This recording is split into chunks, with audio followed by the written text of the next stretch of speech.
we keep trying to make sure they feel a connection to everyone in the team. Because one of the real challenges in the business is what happens when someone's planning a wedding and then they leave. That's why we always make sure that everyone knows everyone's name, because there'll always be someone there by the time they get married. I'm Becca Poutney, wedding business marketing expert, speaker and blogger, and you're listening to the Wedding Pros Who Are Ready to Grow podcast. I'm here to share with you actionable tips, strategies and real-life examples to help you take your wedding business to the next level. If you are an ambitious wedding business owner that wants to take your passion and use it to build a profitable, sustainable business doing what you love, then you're in the right place. Let's get going with today's episode. Today, I'm chatting with Daisy Bradley, the venue director at the Post Barn in Berkshire. With nearly 20 years of experience in the hospitality sector, she joined the Post Barn in 2022 and has helped the venue go from strength to strength. I can't wait to hear more about her journey today. So Daisy, welcome to the podcast. Hello, thanks for having me. Absolute pleasure. Thank you so much for being here and coming to talk all about yourself and the venue. I'm excited to hear more about what you have been up to. But before we get to your current career, as listeners to the podcast will know, I always like to take people back. So I think it's interesting to hear who we're listening to, why we should listen to them, the past experience they've had. So pre-Post Barn, what did your career look like? How did you end up in this wild world of weddings and events? Oh, in the wild, wild west. Yeah. So I started as a kitchen porter when I was 14, and I've sort of been hospitality through and through since then. I did history of art and history of architecture at university, and kind of came out when actually I'd quite like to work in stately homes, and I'd quite like to work in beautiful venues, and kind of utilise the hospitality aspect, and went into events and just loved weddings, and kind of weddings became my baby. Pre-COVID, I was working for English Heritage, and I was running concerts, festivals, filmings, weddings, all around the country in heritage properties, which was amazing, and then got made redundant in COVID, and actually kind of ended up at the Post Barn, which has been amazing. It's close to home and purpose built, and I've really been able to get my teeth into it. So how did you end up then at the Post Barn? Was it through connections? Was it through networking? Was it a job that got advertised? What led you in that direction? So, I mean, I've known of the company for years. That my family used to eat at the Vineyard, and we knew Donington Hotel really well. And so when the job came up, I kind of went, "Ooh, that might be enough to persuade me to do it." I was sort of on the cusp of setting up on my own versus getting a proper job. And I came and had a few chats here, and the barn was just so beautiful, and it really was an opportunity to make a difference and kind of look at what I can do for myself as well as the business. Amazing. So in terms of hospitality then, it's a difficult industry. I know a lot of people do end up leaving it. You've been in it a long time. What are some of the things that you've seen happen over the years? Some of the shifts, some of the challenges, some of the highs, some of the lows? Oh, I mean, you have to love it to be in it. You really have to live and breathe it. And it's really interesting watching kind of the Gen Zs come into the workforce, because really a lot of them will do a year and then kind of go, "Oh no, this definitely isn't for me," because you kind of survive your first wedding season and then you're in weddings forever. Or you kind of go, "Oh, actually, maybe I'm not going to do this." And that, for me, there's been such a culture shift since COVID, as to how transient the industry is, how quickly people move on, how quickly people expect progression in a job. And that's been a real challenge for us about how we kind of adapt and change to that. But you have to love weddings, because if you don't love it, it really comes across to your couples, and we have some brilliant people in the team that feel the same way that I feel about it, and that's how I think we've been so successful. And are you a big team at the Post Barn, or are you a small team? What does your team makeup look like? We're a little team. So Holly is our sales manager. She heads up our sales team, and she's fantastic. She came from Donington, our sister company, and then went and kind of progressed, and she's just gone from strength to strength. And she has 3 in her team from sales, Annabelle, Purdy and Chloe. And then we've got Kyle and Georgie, who head up our operations. And so really we've got Pete in the kitchen for chefs. We're sort of 10 of us maximum. So a nice small team, you can all work well together. Yeah. In terms of the venue itself, if people have never seen the Post Barn, come across the Post Barn, just give us a bit of a description about the venue and also maybe the types of people or the types of wedding that you have there. Oh, of course. So we are a purpose-built barn. We're kind of the brainchild of our owners. In July 2021, we opened. And we are light, airy, high-tech, kind of thinks of every move through the wedding. So every bit of the building adapts to how a wedding day would run. So it really is a very clever building. I think some of the tech is cleverer than I am, but I still give it a go. I tend to press the wrong button at the wrong time. But we are very light and airy. And I think that's what kind of sets us apart from quite a few of the other barns. We're warm in the winter. We're cool in the summer. We will play music in different zones. We have blinds that shut the building at the touch of a button. So it's a very clever building, but it's been built in the grounds of Donington Hotel. So we actually have a 113 bedroom property just across the golf course. So we have the luxury of being a standalone barn with all the amenities of a hotel. So you have all the accommodation as well, so people can stay over there and then come over and have the wedding, which increasingly seems to be a real selling point. People really want accommodation. Are you finding that yourself? Massively. And I think there's a lot of gorgeous venues out there that only have sort of 22 bedrooms, 25 bedrooms on site. And that's really difficult. A lot of people come to us saying they want more accommodation. They want to host everybody if they can. And we also have the luxury that we're in Newbury. So there's plenty of other hotels around if they need kind of different varying levels of accommodation. If not, everyone can stay at Donington. They can do the night before dinner, the morning after brunch, and kind of extend the celebrations. Now, I really like to get into the nitty gritty on this podcast. I like to go beneath the surface layer of, what we're selling and actually talk business. So in terms of the Post Barn as a venue, what are you looking at per year? How many weddings roughly are you looking to serve? What would you like to be doing? Because I think not all venues are created equal. Some people want one a week. Some people want 3 a week, and yeah. I assume it's only one couple at a time. Yeah, so we are fully exclusive here. You won't see another couple on your wedding day. We started post-COVID, so we didn't have any postponements to deal with. So we had all the availability in the world, which was such a bonus for the business. But we're now kind of leveling out as to what we want this to look like. And I think that we kind of average 2 a week. We definitely want to grow, but we want to grow in a way that doesn't affect how we deliver that service to the couples. That's been always a real bugbear of mine, is that if you go to somewhere that feels like a wedding farm, the couple don't want it to feel like a wedding farm. So we're really lucky that the hotel enables us to do that we can do 4 or 5 a week in the summer, and the couples don't necessarily know we're doing that, and they don't feel that we're doing that, which is nice. Okay, so you're looking at on average about 2 weddings a week. And in terms of what's working for you right now, because again, I can talk about all the insights, I can talk about the marketing, but what's great is to hear real life stories, to hear what's actually going on. So when you look at your bookings, maybe from across the year of 2025, as a marketing stream, what is working for you? Where do you think your couples are finding you? Is it word of mouth? Is it social media? Tell me what's working. I mean, 2025 has been brutal for everyone in the wedding industry, right? So for us, Instagram has been massive. We sadly got our Instagram hacked in January this year. And a lot of what we've done this year is trying to rebuild that community that we had 5,000 followers, and all of the history and all of the lovely couples that we posted all disappeared. So now we are back. We are up to 2,000 followers, but Instagram is our biggest referrer, second to our website. We're finding a bit of a shift change with listing pages that they're not necessarily bringing in what they previously brought in. But Instagram and social media has been absolutely huge for us, and we're trying to invest as much time as we can into making sure we're showing up and being as present as possible. And the difficult thing with social media, as you've alluded to in your horrible story about being hacked, is that it's so difficult when we're building these businesses on borrowed land, because for all the things we love about them, actually they can be taken away in an instant. And you're not the first person I've spoken to that's had their account hacked and it's all disappeared overnight. What's that taught you about how you market your business more holistically?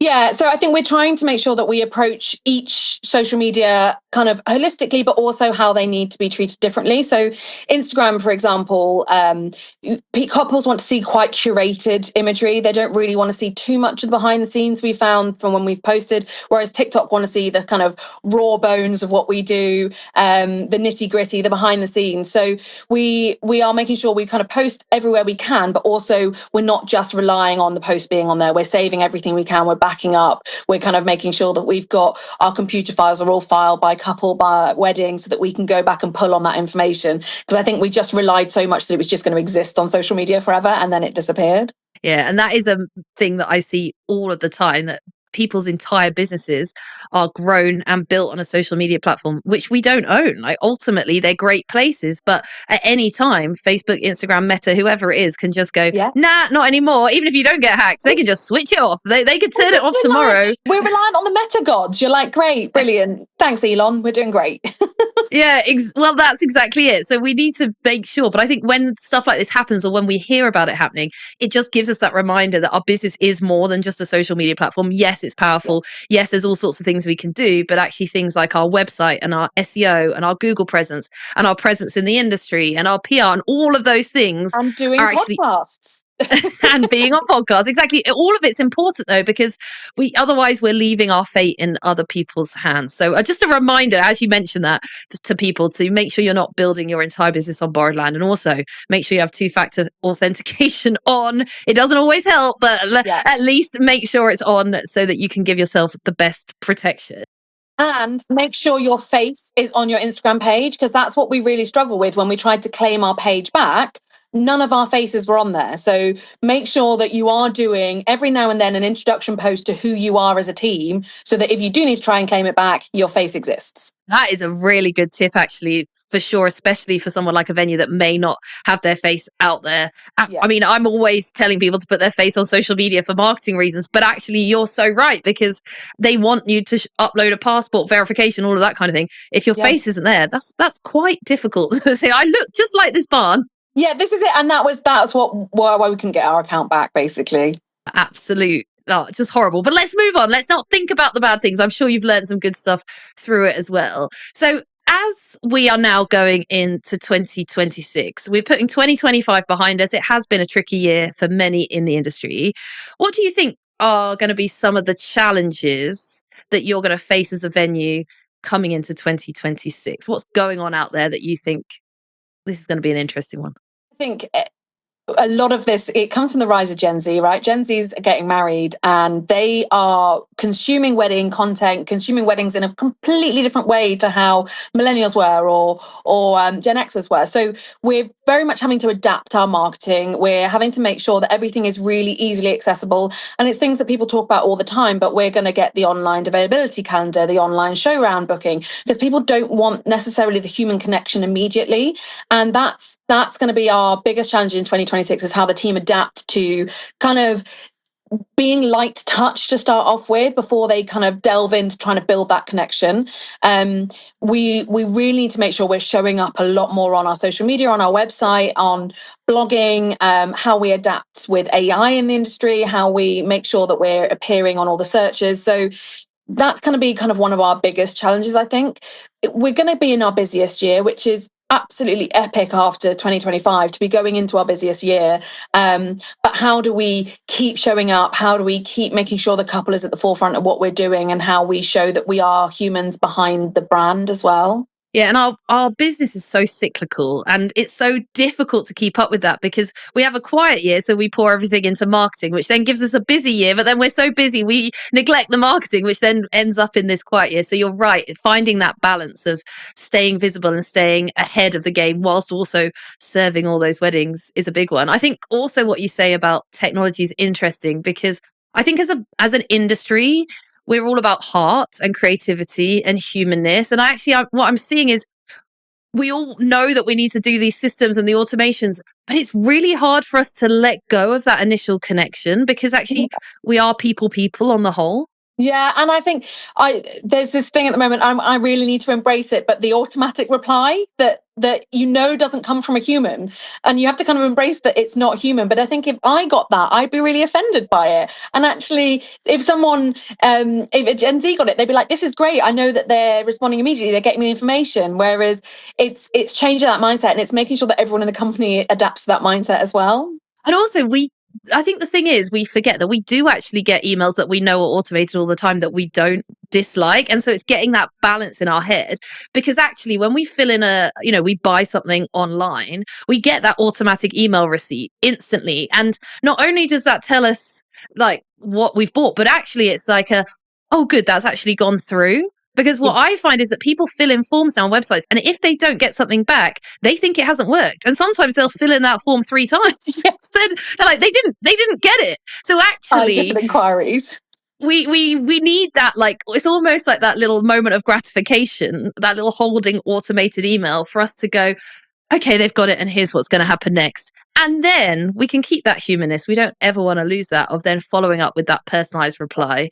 Yeah. And I think it's that mindset of not pretending that our automated reply is us. I think when we try and pretend, that's when it feels like a little bit out of alignment. But everyone knows if you get an email back within 30 seconds of sending something, of course it's automated. No one is like, and it's changing that mindset. And I think as well that a lot of people kind of the old school sales thing was pick up the phone, talk to them on the phone. Nobody wants to talk on the phone anymore. Like we need to not be talking on the phone. We need to be emailing, giving them the option that we are available to talk on the phone. But if you ring them, they're probably going to end up going, oh, I don't want that venue, they're hassling me.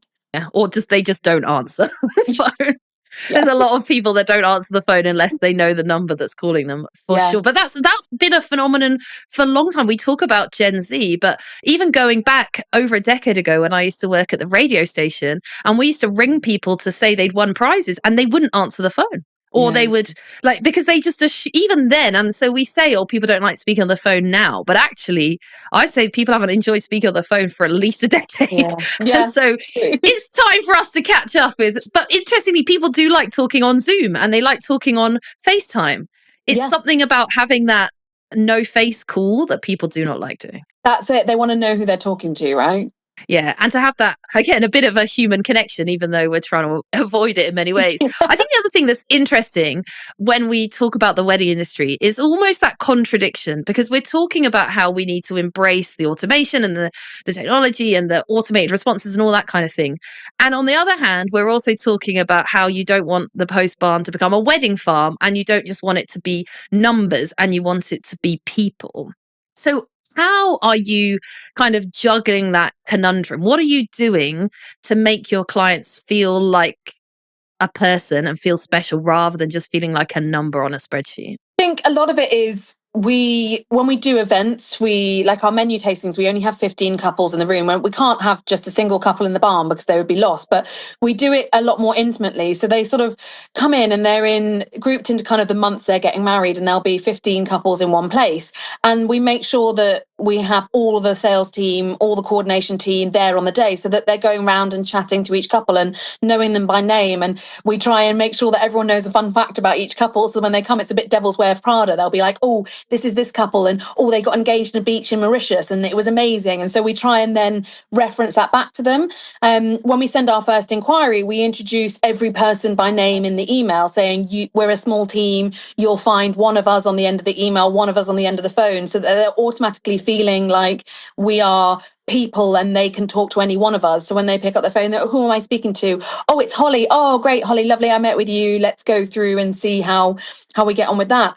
We make sure that when they drop off the day before their wedding, that you've got someone from the operations team, someone from the sales team with them that will run through their entire running order, everything, making sure they're dropping off and they feel completely comfortable before they go and have the night before their wedding.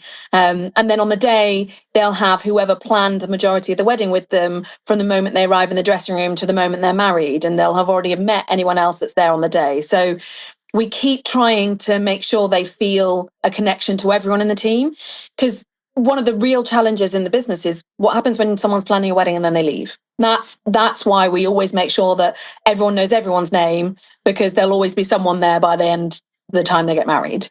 Yeah, absolutely. And that's definitely something we're seeing all of the time. We know that turnover rates are high in hospitality, as we talked about earlier, and actually not having one person fully invested where they think that's the person that they're going to have is really important. And I think, again, it's getting that balance right, because other venues go the other way so that it's so vague. You never know who you're talking to, which doesn't help either, because they do want a personal connection. But I like your idea of getting them to know different members of the team. How are you trying to bring your team more to the forefront in other areas? Are you getting them at the forefront of the marketing? Are they around and about? Will I see them if I go to Instagram or TikTok?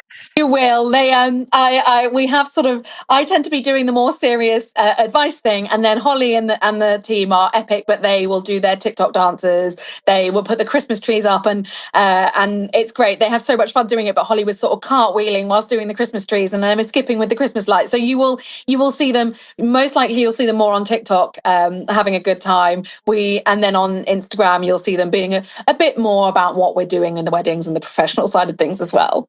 I love that, because I do think it's hard, because as an individual business, it's really easy to bring yourself to the front of your business. But actually, when you're in a team environment and there's different faces and different staff turnover, that can be a bit of a challenge. I also really like what you said about your like little cheat sheet when people come for their menu tastings, where you have little bits of information about them. I mean, that's what we used to do in television and radio, right? That's, when celebrities turned up, because they want to feel like celebrities, you were given photos, names, information about them that you almost were kind of memorizing or had hidden on a clipboard, because the whole point was that they wanted to feel like you knew who they were. And so we should be putting that same ethos, because why should we be making celebrities feel like that compared to anyone else who's spending thousands of pounds on a wedding? We should be having the same ethos for them as well. And they're the guests of honor, right? Our couple are the guests of honor. They're as important as a celebrity are. Yeah, and I often say to people as well, like, if you imagine that, I don't know, Johnny Depp, David Beckham, someone like that books their wedding at your venue and comes for a tour, you will roll out the red carpet, you'll go above and beyond. But actually, that should be the level you're doing for everyone, because why is that person suddenly getting such a higher level of service? Because their money is as good as anyone else's money who's paying for the same thing. I've always said that what someone shows you when you first meet them is likely to be who they are throughout the process. So from the moment you enter a venue and you have someone giving you a show round, do they make you feel like you are important? Do they want to get to know you? Do they invest in you? And therefore, that's really who you're going to get throughout that process. Now, one of the pushbacks I get all of the time when I talk about personalization and making sure you make people feel valued is, we're just short on time. We've got no time. We're so busy. As you're going into your busiest year, as your aim is to grow the business, how are you going to protect that value that you're putting on your customers, instead of just becoming a volume machine where you're also busy, those things slip? Yeah, a lot of it is pre-planning, that we will structure the planning meetings so that we look at the diary as a whole. So we look how many weddings or events we've got in that week, how many planning meetings therefore we can fit in. We do planning meetings 6 months and 2 months. So everyone has a 6-month planning meeting, and then they'll do the 2-month planning meeting. So we know that a 6-month planning meeting will take a bit longer. A final planning meeting won't take so much, but we make sure that we're structuring so we're not doing too many in a week, so that they're still getting their notes back within 48 hours, and that we're looking at the year and going, right, well, we know that month is busy, let's get the planning meetings in early. Or we know that couple live in Dubai and they're not going to be here until then, so let's make sure their planning meeting is scheduled early. And we're not dropping in on them and saying, do you want a planning meeting next week? We're planning kind of months in advance where we can. Okay, so like all things, basically being ahead of the game and planning, because if you try and do it in the moment, that's when we get overwhelmed and it just doesn't happen. Yeah. And setting those standards for the team as well, I guess, is an important one too, so that they know that expectation is the same on their busiest day, on their quietest day, that they're always at that level. As someone who manages people, how do you try and keep that culture going in your team? A lot of it is just communication. I think communication leads to the breakdown of relationships, right? That you've got to make sure you are always talking, that when they come into the office in the morning, Holly will be talking to the team saying, what are you working on today? Where are we going? Oh, you had a show round last night. How were the couple? What did you learn from them?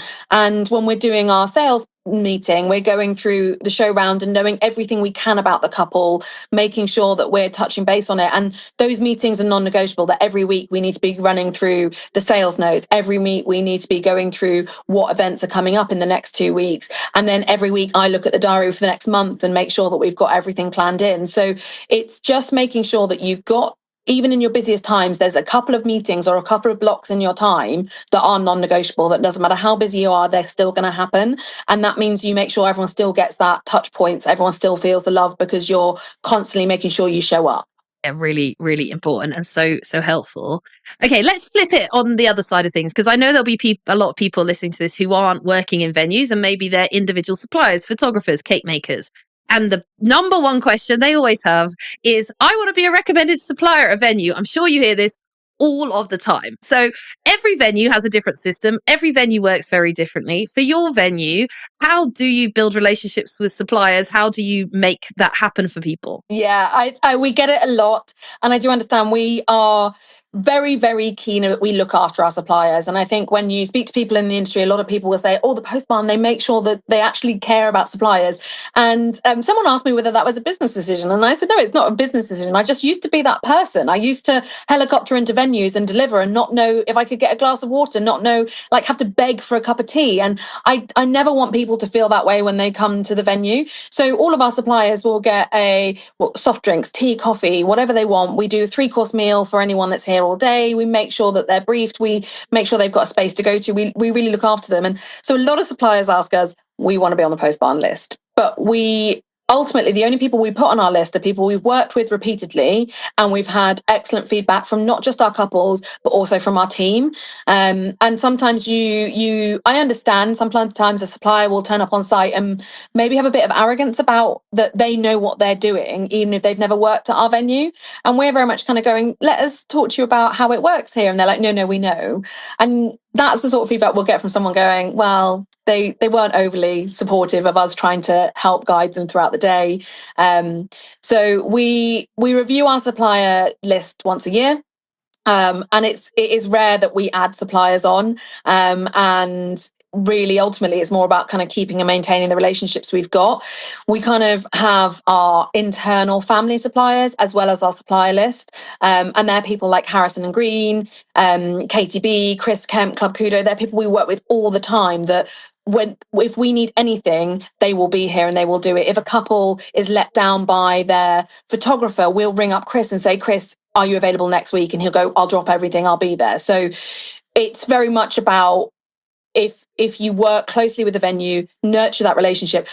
Anyone that comes to us and asks, we've worked here once, we want to be on your list. To us, that's a little bit rude because we don't know you enough. We don't know that you can consistently deliver that service to our couples and that they can trust us to therefore recommend you. Yeah, that makes perfect sense. And I guess the problem people have is that it then becomes a chicken and egg situation because they want to work at the Post Barn more, but in order to be recommended by you, they need to have worked there. And so then you kind of go round in this spiral loop. How did you initially come up with the list that you've got? Because, there is new venues opening all the time and they'll be looking for people. And in some ways, that's the best time to get in with a place because you can be there from day one. So how did that happen? Like what did you do to grow those initial? We were really lucky because we have the sister company, Donington Hotel. There are established relationships there. They do a few weddings a year. And then we also had the Vineyard at the time. And so we had relationships there. But ultimately, we tried to be as local as possible when we first founded this list. We were really talking about the sustainability. We're quite an eco-friendly building, how we approach things. So we looked at anyone within kind of a hour radius. We invited them all to do a styled shoot so that we could see what images they sent back, what standard they produced, what florals they produced, what cakes they produced. And we did a massive styled shoot when the barn was first built. And therefore we then picked who was right from that list and who wasn't quite right. And I joined a year after they did that process. And I looked at a lot of suppliers on there that had done amazing stuff for the styled shoot, but ultimately they hadn't worked with us within a year and a half in the business. And I was going, well, if they haven't worked with us in a year and a half, are they actually the right supplier? Let's revisit this. And that's really how we kind of built the list we've got now, that we opened with what everyone recommended was right, what we experienced was right. And then we went, actually, what is right for the business? And let's review that. I think it's important as well that you do review that list every year. I think this is somewhere where venues often go wrong. It gets neglected and it gets old and it goes out of date, and they have people on the list that aren't still in business and all that kind of thing. So when you're reviewing, you're saying, okay, we don't often add new people, but presumably you're looking for certain things to see whether or not people stay as part of that family. Yeah. And we'll have a look. A lot of it is, are they posting us on social media? Are they interacting with us? Are they reposting anything we post? Are we listed on their website? And we'll do a check. It's quite a long process, which is why it is one of the things that falls by the wayside with venues in particular, because you have to go and you have to check their Instagrams, their TikToks, their social media, their website. Are you listed? Are they sharing you? Are we sharing them enough? Are we crediting them enough? As well. So it's worth the time to put in to do that. But it definitely is something that when you're January peak season, you're thinking, oh God, I need to do that. Everyone kind of goes, you know what, that can wait till next year. Yeah, absolutely. But it is so important because actually you're recommending people. And if they're not doing a good job or they're going out of business or they've suddenly kind of gone stale, actually that tarnishes the venue's reputation because you've told your couples, we trust these people. And actually that's gone. And when I do show rounds, I'm really clear with the couples that I say we don't commission our suppliers. We recommend them because we trust them and we trust that they'll give you the best day possible. And particularly people booking on a short lead time, I always say, look, whether you book us or another venue, go with their recommended suppliers because you won't have to do any legwork with that supplier. If a supplier's never worked at a venue, the day is going to be a lot harder for everyone to make sure it runs as smoothly as possible. Whereas if you're working with the dream team, you know that you could turn your back and that wedding would still run. Yeah, absolutely. And it comes down to relationship. And I think this is where people fall down when they just send the cold email, hey, can I be on your list? Or, hey, I've been at your venue once. Can you recommend me? And they don't use your neglecting name. that. They don't use your name. I'm like, hey, Postbarn team. Well, look, if you knew us, you would know one person in the team. Well, yeah, exactly. Faces everywhere. Go on social media. Just address it to somebody's name. Yes, and I think as well, people go on ChatGPT and just write some email that's generic and that gets sent to everyone, and it just doesn't work. We're a relationship business, and actually forging relationships does open up possibilities. And I often say to people, okay, if you desperately want to work at a venue, you desperately want to work at the Postbarn, and they're stacked and they've got loads of photographers, be the first in reserve, be the best relationship builder you can, go above and beyond despite not being recommended. Because if suddenly someone goes out of business, stops trading, you remove them from the list, you're first to go on the list next. And so I think sometimes people forget that. And with photography especially, like Chris Kemp delivers us an album. He'll do 2 or 3 albums a year for us, and it's epic because that's a really good show round tool for us, that a real wedding album that they can flick through whilst we're talking to them. Whereas for photographer, that's a really big tip. If you want to get in at a venue, create them an album so that they can use that for show rounds, and that's an album of work from their venue. That's massive. That's brilliant for us. Yeah. So thinking about going above and beyond and thinking about relationship building.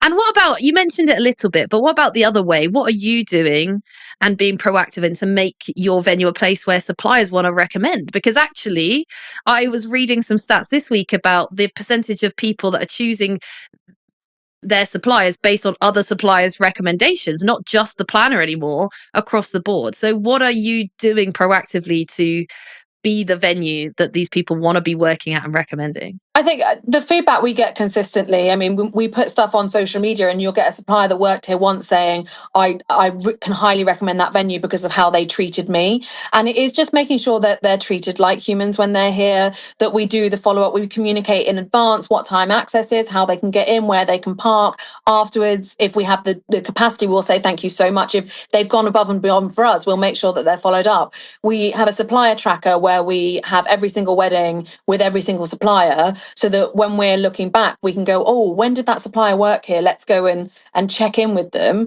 And really, when we see a trend change, that we're getting someone here a lot more than we've ever had before, that's when we'd start to look at, oh, for the supplier review next year, that might be worthwhile because we've suddenly started to build a relationship with those people.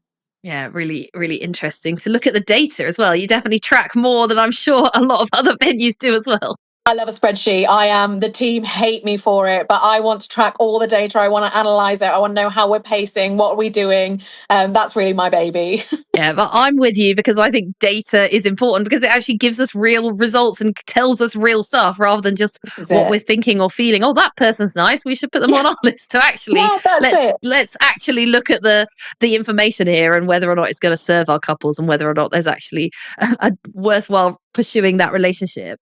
Okay, let's change tact a little bit, because the other thing that I know is important to you is to continue your learning. So I know you love listening to the podcast. I know that you attend wedding industry events. You got people coming to my conference in March, which is great. Why do you think that is important? Why is it important? You've got a great venue, but why do you think it's important to keep on learning and educating yourself and your team? I think because anybody that approaches something saying that they're perfect is not perfect. Nobody can be perfect, and things are constantly changing and evolving. And I think when you're in a venue or even a supplier, anything, you get quite insular with what you're looking at. You're quite blinkered because you're only seeing what you're being exposed to. And I absolutely love the industry events and the networking and the conferences because it challenges us to think outside the box. It allows us to see what other people are experiencing. And I think a lot of it is making people not feel alone, that if they're having a bad couple of months or a bad year, that a lot of people are probably in the same boat, and it reassures you that you're doing all the right things, you're showing up in all the right places. But I would never ever say that I know everything about the wedding industry, because I don't in any way, shape or form, and I will constantly want to learn from other people and learn from other venues and other suppliers and experts in the industry to find out how we can do things better.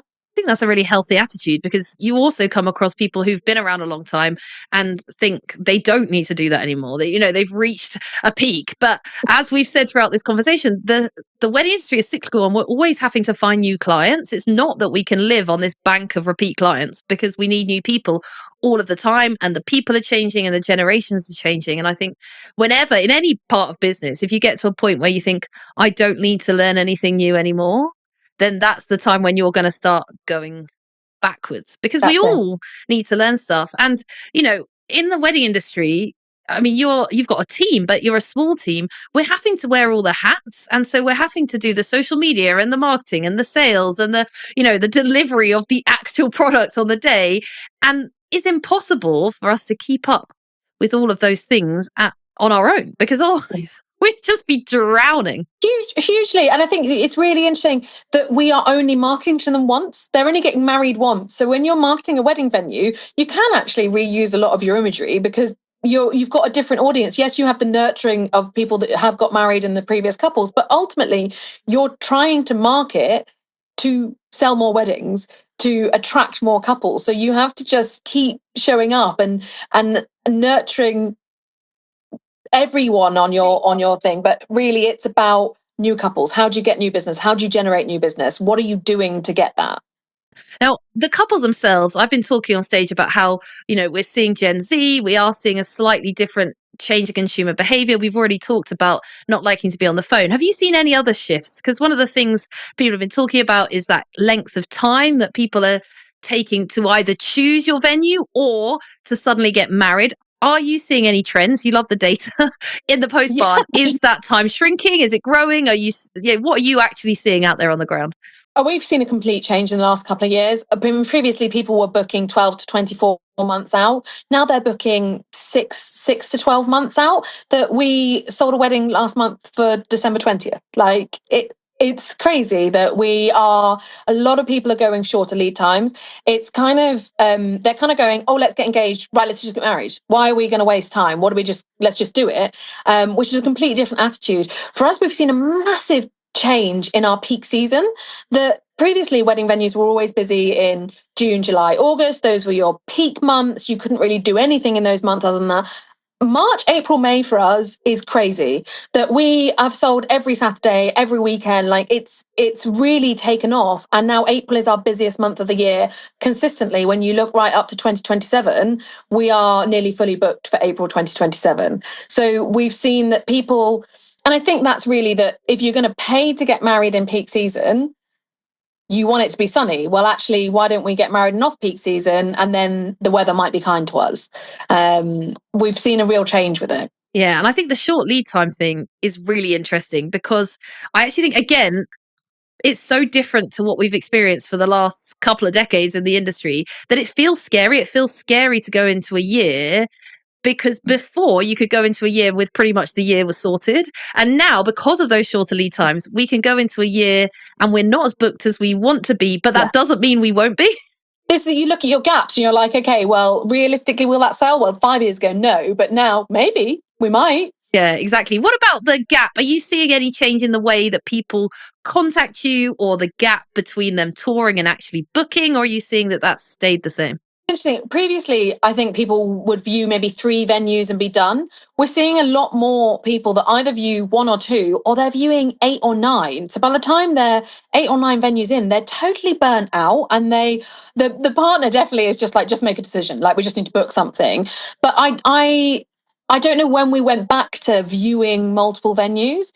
That seems to be quite a recent change, that you were last year they were viewing 2, 3 and making a decision. Now we've got people coming and they're like, this is our 10th venue. And it's just, I don't know. I don't see how that process is then enjoyable for them, that just becomes really stressful because they can't remember which one it was, and they just want someone to make it easier, and they feel like they're making a life-changing decision and they have to make the right decision, but it's causing them so much more stress in the process. So true. And it's interesting because we saw that shift in bridal shops first. So people were going to way too many bridal shops. And it's interesting that you're now seeing that filter into the venue as well. And I believe it's partly to do with this social media culture that we're living in, and this striving for perfection, and also this kind of fear of FOMO. That's what was happening in the wedding dress shops, is they were scared that they'd pay for a dress and then find something else they liked more. And so then there's zero commitment because they're constantly in this state of, what if I find something better? Yeah. Whereas actually, we just need to let go of that, because if you go somewhere and you fall in love with it, you don't need to worry about something else being better. Just go for the thing. And it's all the Instagram culture, isn't it? It's they see someone else get married somewhere different. And they were always was that, and it's happened to me as well, that I look back and I'm like, oh, but I would have done that for my wedding, or I would have done that differently. And it's a completely different experience now. Yeah, but actually, there is no such thing as the perfect venue, the perfect dress, the perfect anything. And actually, I think couples would do themselves a favor if they lessened their overwhelm a little bit and just went to 3 venues or 2 venues or 1 venue, once they've done their research. So it'll be interesting to see how that does shift, whether we see a swing back the other way, or whether we end up with these couples who are just totally going everywhere and burning out. But that's difficult for you as a team as well, because that makes the sales process harder. If someone comes to you and says, oh, this is venue viewing 8, how are you dealing with that? I mean, I feel for them. When we do them and they're on venue viewing 8, you just feel a bit like, what do you want from us? How do you want us to do this? Because quite often when you sit someone down, you can see if they're a bit defeated when they first come to you, and that's not personal to you. They just might be exhausted from the whole process. So I always sort of talk to them and I say, where are you at with your wedding planning process? Are you at that this is super exciting and I want to go? Or are you at that this is really overwhelming and I don't really know where to start? And they'll kind of go, give me a guise of where they are, and then that's how I give the show round, how I give the tour, and how I talk to them. Because ultimately, I sort of think I say to people, you can't sell a wedding venue. You have to make them feel it. And if someone can't feel themselves getting married with you, they can't feel as you being their wedding photographer. If it doesn't feel right to them, you can't ever sell that feeling. So I think you've just got to try and adapt to who you've got sitting in front of you, and not treat everyone that they're blanket the same person. Yeah, absolutely. And it's a bit, I've always said, it's a bit like when you go looking at houses. Like, there's something, the moment you walk in when it's the right house. It's really hard to define, but the moment you go, it's either a yes or a no. And actually, sometimes from a couple's body language the moment that they come in that it's going to be a no. And then it's like, well, let's just put everyone out their misery and keep this quick, because otherwise we're flogging a dead horse. Yes. Yeah. Yeah.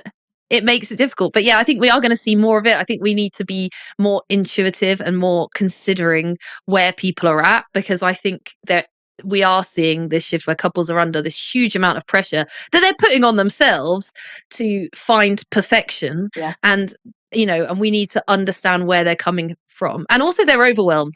I was just talking to someone on the last podcast about this very fact, that we look at this generation and we say, oh, they're rude and they don't reply to emails.